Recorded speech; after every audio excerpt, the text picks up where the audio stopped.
As 2019 gets underway, we turn our sights to Star Wars Galaxy's Edge, which should open in Disneyland and Walt Disney World later this year.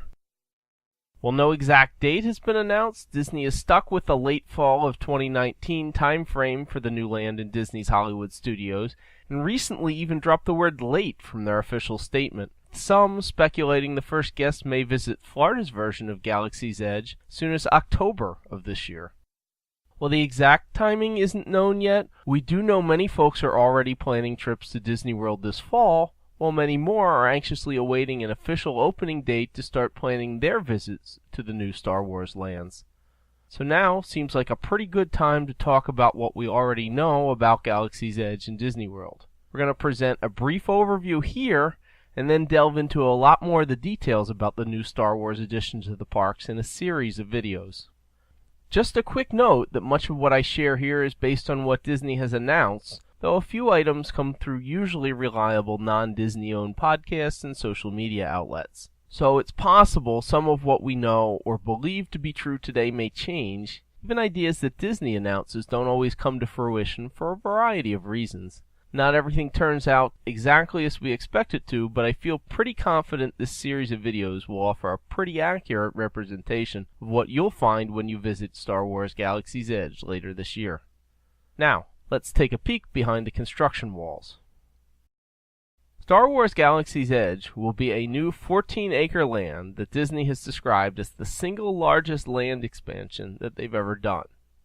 It will feature 2 new attractions, new themed dining and shopping, additional entertainment beyond the attractions, and, eventually, a new Star Wars themed resort just outside of the Hollywood Studios theme park.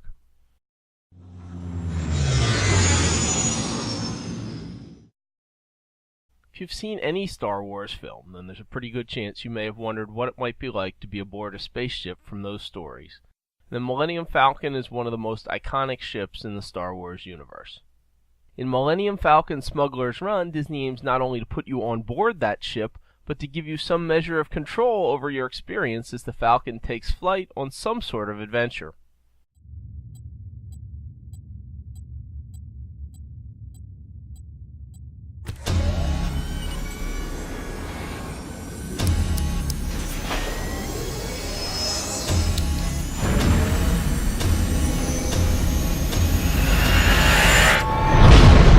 To describe Galaxy's Edge as a whole, Disney has used the tagline, "Live your Star Wars adventure."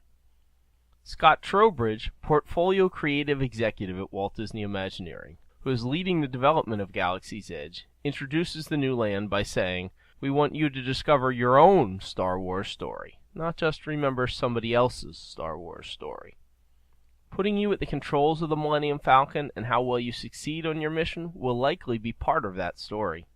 Meanwhile, a second attraction, Star Wars Rise of the Resistance, looks potentially even more spectacular than flying the Falcon. Rise of the Resistance will take guests on a journey requiring multiple vessels, including one that will use trackless technology to navigate through a First Order starship into conflict with some familiar enemy artillery, leading to an interaction with Kylo Ren, and, hopefully, back to safety.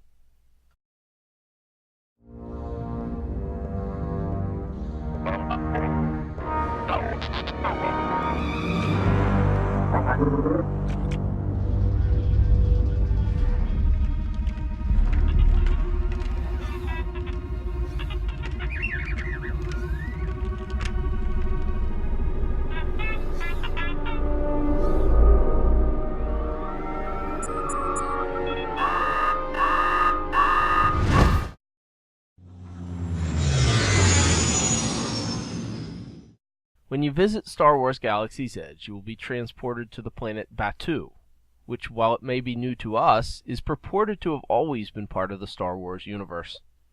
Lucasfilm has recently taken steps to reference that planet in film, multiple novels, and an upcoming comic series, so we already know that many familiar Star Wars characters would have been aware of this planet, and a few have even been there. Walt Disney Imagineering Executive Director Chris Beatty describes the setting by saying they wanted it to be romantic and ancient and have an exotic nature to it, and be a little mysterious, with a bit of danger. Scott Trowbridge refers to the land as a stepping-off point, a place where you should expect to find traders, adventurers, and smugglers. Black Spire Outpost, the largest settlement on Batuu, attracts what Trowbridge refers to as the galaxy's most colorful and notorious characters. Both inside the settlement and outside the city limits expect to find evidence of the resistance on the planet, while the First Order clearly maintains a presence on Batuu as well.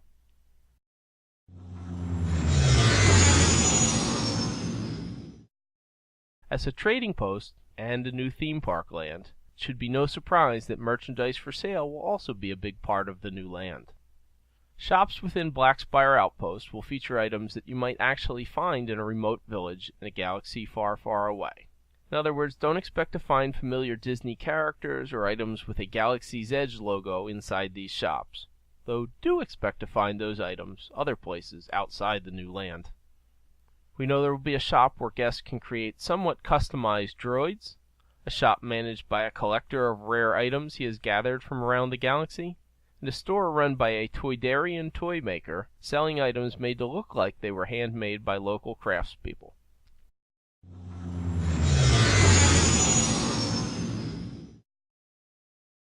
We know a little about the food and beverage options you should expect to find on Batuu. The most notable establishment will be Oga's Cantina, designed not as a replica of any of the similar cantinas that have already appeared in different parts of the Star Wars saga, but rather as something evocative of the sort of place where different creatures of somewhat ill repute from throughout the galaxy might flock. Elsewhere in the new land, you'll find meat cooked by the heat of a repurposed pod racer engine, blue milk, and a variety of things to eat and drink that have not yet been revealed. Some establishments in the new land will serve alcoholic beverages, more notable in the Disneyland version of Galaxy's Edge, since it will be the first restaurant to open to the general public in that park to do so. But this also may be of interest to weary travelers visiting Batuu through the portals in Disney's Hollywood studios.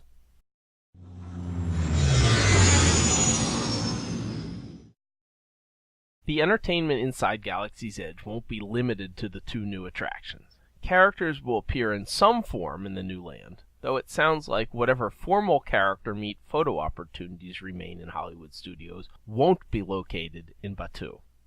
Still, there will be characters, both familiar to Star Wars fans and brand new inhabitants of Black Spire Outpost, many of whom will interact with guests.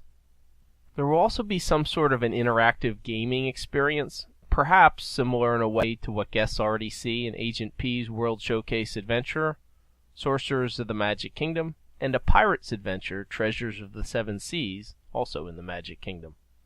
Scott Trowbridge has also mentioned some form of game will be available through the Play Disney Parks smartphone app, though there's speculation that the interactive gaming experience inside Galaxy's Edge will be more sophisticated than anything guests have seen thus far in the domestic Disney parks.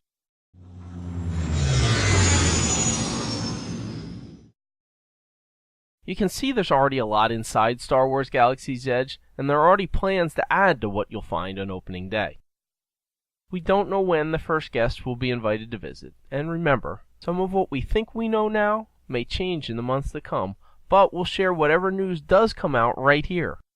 Also, over the next couple weeks, look for new videos featuring detailed looks at the attractions, shopping, dining, and entertainment on Batuu, plus details about the layout of the new land and where you'll find it. So be sure to subscribe to this channel so you won't miss any news about this exciting new land. Lastly, be sure to let us know what you thought of this video in the comments section below, and if you have any questions about Galaxy's Edge or anything else in Walt Disney World. Thanks, and I hope to see you on Batuu.